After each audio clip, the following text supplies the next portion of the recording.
Hello, you're watching tulipswift. Today's a video that I can't say that I saw coming. Before you click away, I want to tell you what this video is gonna be. It's just kind of like a rant review, and I literally just want to gossip with you guys. This video is meant for people who, like me, were so curious if they would have liked 50 Shades of Grey. Former Twilight fans, current Twilight fans. You want to know what happened in the trilogy.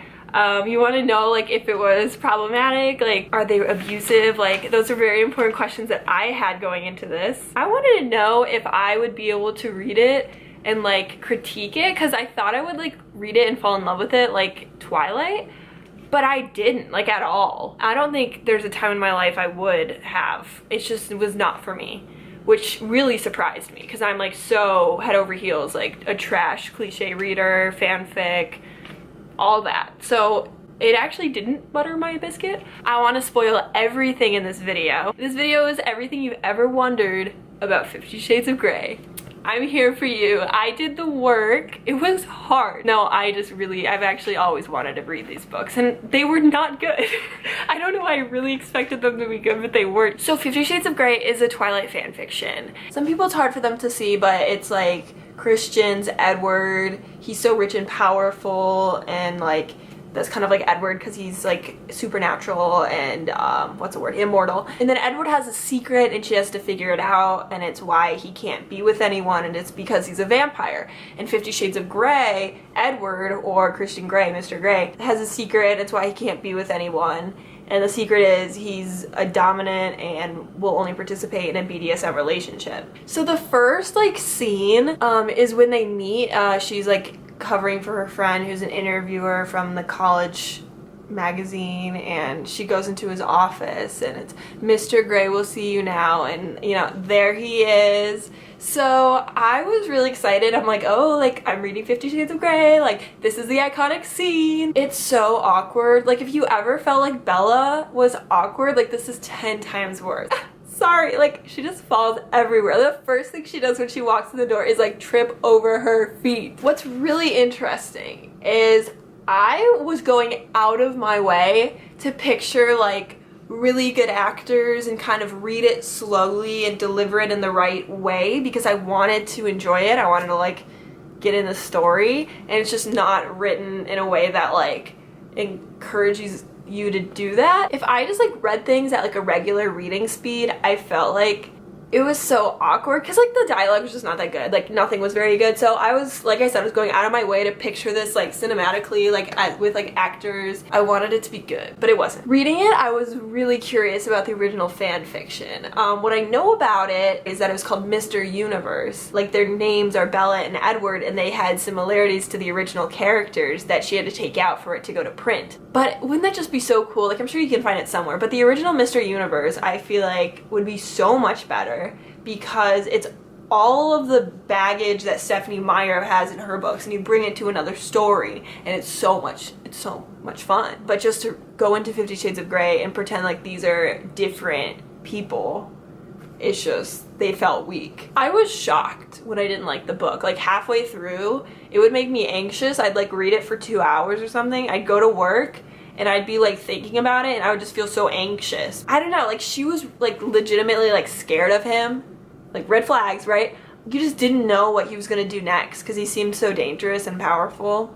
And I know that's some people's kink, but it's just not mine. Both the characters were seriously driving each other crazy, and they didn't communicate for so much of it. And I think communication's like a problem through the entire series. And you could say that for Twilight too, for sure. It definitely went way slower than I thought. It's very fan fiction, where it's just like, it's us getting drinks and going out to eat, and like, you're like, where's the plot? Where's the antagonist? Where's the rising action? More than halfway through the book, Anna receives her first punishment or whatever. So I was like, finally, like we're getting somewhere, but I don't know. I was so surprised because all the negative feedback really made me think one thing about this book, and it's actually a whole nother thing. So it's so annoying and problematic, don't get me wrong. In 50 Shades, like, oh my gosh, like Anna doesn't take shit. Right off the bat, she will not agree to anything that she doesn't want to do. And she's like, I don't want to do this, I don't want to do this, I don't want to do this, I'm in charge, like, I want to feel safe. And I'm just like, wait,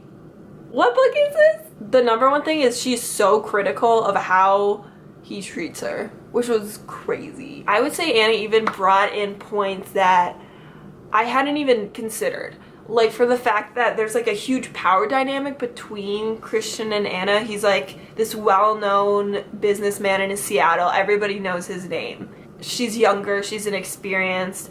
She would always be like, this is my first relationship, I don't want to feel like I owe you anything. I was like, wait, why are you pointing out things that could be problematic? Like, that's my job. I'm supposed to review this. I'm supposed to be the cool feminist. Anna definitely was talking right off the page into my ear all the time. Sometimes she was annoying, but honestly, she has a brain, and that's what I like about the series. Probably the only thing I like about the series. Consent is what everyone talks about when they bash 50 Shades. There's so much, not only consent in the books, but discussion about consent. I was reading about them talking about consent and when it's going to happen and how it's going to happen and what it means. What?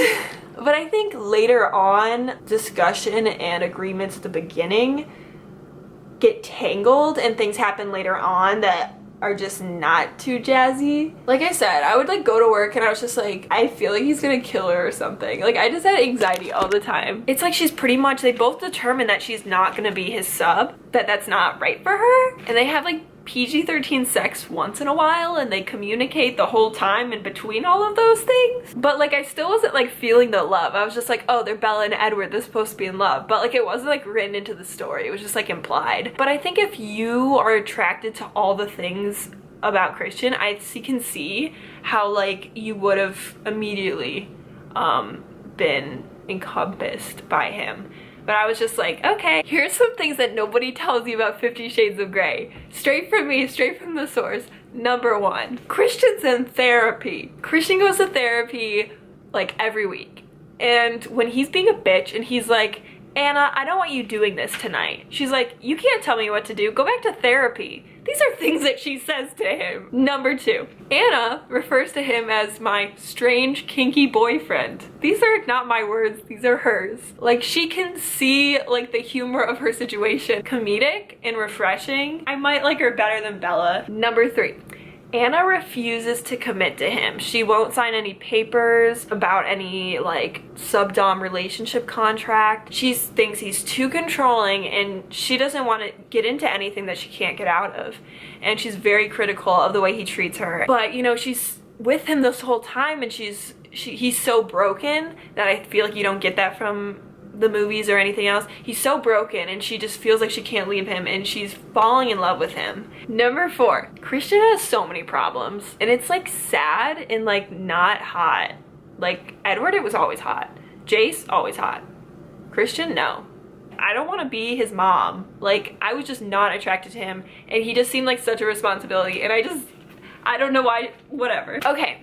98% done with the book. I was reading it on ebook. We know I'm not gonna like walk around with a 50 Shades paperback, all right? I'm reading it on my phone, which is funny because one time I was like, guess what I'm reading on my phone? And someone was like 50 Shades of Grey and I was like, shit.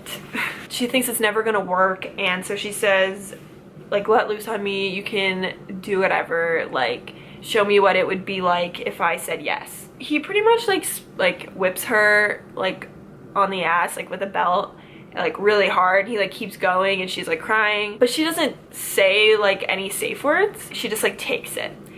And this is what she says to him. I'll read it. This is what you really like me, like this? Well, you are one fucked up son of a bitch.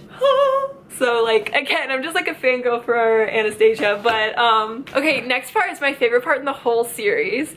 Okay, so y'all know what happens at the end of book 2 of Twilight is Edward leaves Bella and he's like, I'm not right for you. Fuck Twilight, she left him, bitch.